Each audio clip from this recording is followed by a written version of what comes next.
Alrighty, so I just finished a review of my Proton jacket after having it for about 4 years. So I think it's only fair if I do another review about Patagonia's version of the same jacket, which is the Nano Air, which is also one of my favorite jackets. And although I haven't used it as much as my Arc'teryx Proton, the Nano Air is also a really great jacket. So, quick disclaimer, I did pick this guy up used from a thrift store. That said, it may have been through some things that the Proton has not been through, and therefore this may not be an exact comparison. However, I would not have the jacket at all if I didn't pick it up for, I think, $4 from the thrift store, which is pretty crazy. I've still had this guy for about 4 years as well, and I'm just gonna take you through kind of also comparing it against the Proton and basically what I think about it. Overall, same difference. I think if you get the Nano Air and you get the Proton, you're gonna be just as happy either way. The only edge I think the Proton definitely has is the lack of...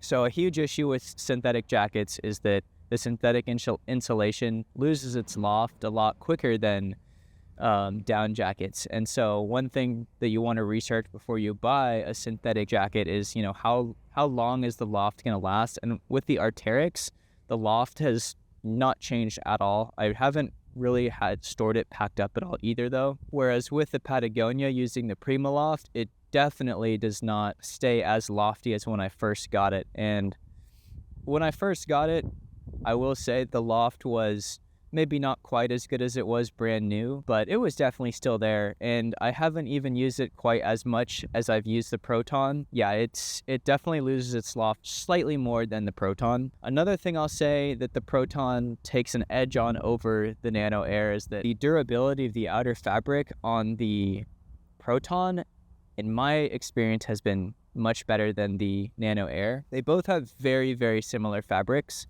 I personally like the look of the Nano Air a lot better. Also because I do enjoy my Arc'teryx Proton better. I do kind of put this guy, like, this is the jacket I put on if I really just don't give a crap about what happens to it. So in terms of positive things, the outer fabric on this is super durable. It's not quite as durable as the Arc'teryx, but I have nothing but positive things to say about the outer fabric of this. You can bushwhack through it, you can rub against rocks, you can do all sorts of things, and it's not going to tear. I wouldn't sit around a campfire with it for sure. That would not be a good idea at all. One thing I do like about the Nano Air that I like a lot more than the Arc'teryx, well, two things. Number one, the zippers on this guy are much bigger, and I'm a huge fan of big zippers because it's really easy to find with your gloves. And I find that with the Arc'teryx, it's kind of frustrating to find the zippers a lot of the time with gloves on and also the head cinch, but with the Nano Air, they have nice little... I just like these type of zippers better where it has a little knob on the end so you can really grab it. Another thing I like better about the Nano Air is that the cuffs they're not long cuffs, they're really thin. So if you're doing work in a dirty environment, your cuffs are never going to ride up on your palm and get nasty crap in your sleeve. I think they do the same job at keeping cold air out, these type of cuffs versus the Arc'teryx cuffs, which ride up on your palm a bit more. So I do not prefer that. I prefer these cuffs much more. Everything else about the two jackets is pretty much the same. I think if you have the money and you're deciding to buy one of these jackets new, your choice should come down to two things: sizing and if one of them is on a discount. Because either way, hoping that the wind isn't going to be too much for the microphone. It is a really windy day out here. If you decide to purchase the Patagonia Nano Air, or if you decide to purchase the Arc'teryx Proton, they're pretty much the same jacket. You're going to be super happy either way. I think if you can find either one of them used, or if you have a much better deal on one of them, then go with that one for sure. If you have the money to spend on a new one, and you really like the sizing of one more, go with that one then. But in terms of insulation, I've also been able to use this guy, finally, in some very cold temperatures here in Montreal.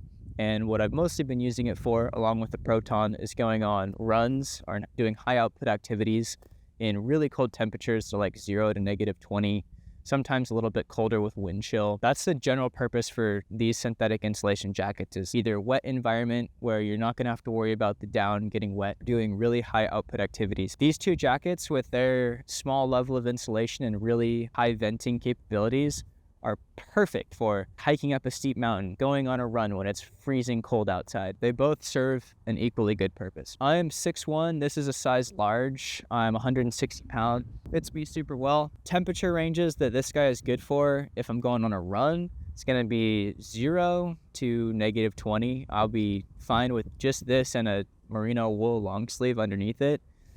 And that's it, maybe a neck gaiter. But yeah, throw the hood on, pump down the hood cinch, and you're good to go. Basically, purpose of this video, overall, the Nano Air is a really great jacket, and alongside the Arc'teryx Proton, I think it's just about equally as great. Same exact pocket configuration, literally same everything, except slightly bigger zippers and Primaloft instead of Core Loft for the insulation. I mean, I'm getting down to like minute details and the differences of these guys, but yeah, if you see both of these jackets, I would highly recommend picking either of them up for a discounted price. And yeah, that's pretty much everything I have to say about it. If you're interested in like a full in-depth review on this, besides this is just like a cold temperature test and also just 4-year durability review, but I have another video on this jacket that goes way more in detail about, you know, the bells and whistles that it has and whatnot. But yeah, that's pretty much it. So thank you for watching, and I'll see you in the next review.